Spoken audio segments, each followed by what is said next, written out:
Hello, I'd like to chat with you briefly about another cultural gateway. Some may call them mountains, mind molders, and this area is called praying for the church.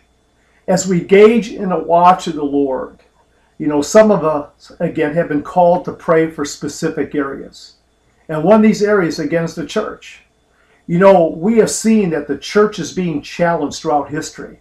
Many times, when I studied Nazi Germany and Hitler, they had this little thing that went out called Sing a Little Louder, a tract that I read not too long ago. And it really spoke to my heart that when they were taking the Jews in the trains, on the tracks, and the trains were going by churches, and to blunt out the conscience because they knew that these Jews are being taken to the ovens in concentration camps. And the word was sing a little louder so we couldn't hear it. So one of the main prayers of the church is to never lose its voice, to stand up like Dietrich Bonhoeffer did against Nazi Germany. Yes, he paid for it for his life.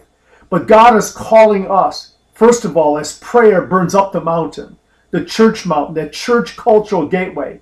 We need to pray for strength for our pastors and leaders, whether deacons and bishops, the fivefold ministry within the church, those who are leading various ministries. We need to pray for them that they will have a strength to have a voice.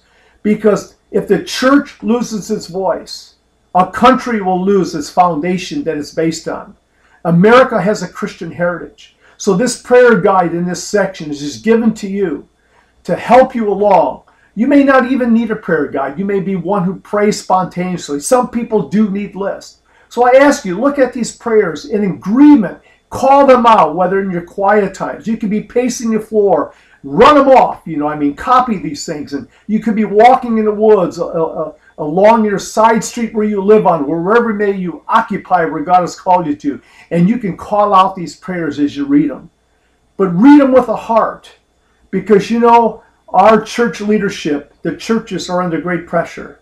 The head of the body is Jesus Christ. And so what we need to do is uplift the church of Jesus Christ in prayer. That number one, it would be a house of prayer. That watchman, because you are that watchman, you are that hid one that are being called right now. So take a watch of the Lord and pray for this church mountain. As I've indicated many times, that we have three great men of God who were given this, a download, a divine download from God. And so 7 areas need to be occupied and prayed for and taken through labors. And these 3 great men were Bill Bright of Campus Crusade, Lauren Cunningham of YWAM, and Francis Schaeffer, a Christian philosopher. God gave this download to these 3 men and said, this is one of the mind molders. This is one of the mountains that we need to pray into and send laborers into that harvest. So will you agree with me in your watch time? Maybe take this 1 day a week. Maybe you want to take it on a weekly basis. It's up to you. Maybe on a daily basis. There are 7 cultural gateways. And remember, Jesus was offered the kingdoms of the world, Matthew 4 and Luke 4. And he said, no. He said, it is written. He looked at the Father and he said, thy kingdom come, thy will be done on earth as it is in heaven. We are here to advance God's kingdom and no other. So pray for the church. It needs your prayers now because it is experiencing great persecution and there's so much trying to snuff out the voice of the church. So let's lift up those in the church today, including yourself, your friends and family who call themselves believers in Jesus Christ. God bless you.